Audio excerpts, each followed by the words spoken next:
Soomaalidu waa dad safar jecel, waa dad socdaal, waa dad la yaqaan inay guuraa yihiin. Haddaba waxaan kugu hambalyeynaa mid kugu bishaareynaa in ay North Korea ay goordhow qaabilayso dadka dalxiisayaasha ah ay doonayaan inay soo booqdaan North Korea. Muuqaal ahaan Maxamed Siyaad Barre madaxweynihii Soomaaliya ayaa ahaa qofkii ugu horreeyay oo muuqaal laga hayo oo taga goobtaas.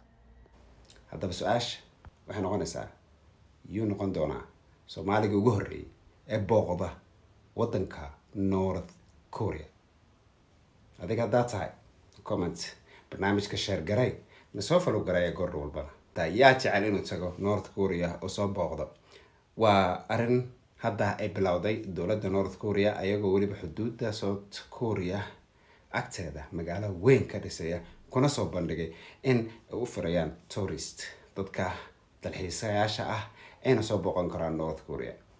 haddaba su-aasha waxay noqonaysaa yuu noqon doonaa Soomaaliga ugu horreeyay ee booqda waddanka North Korea?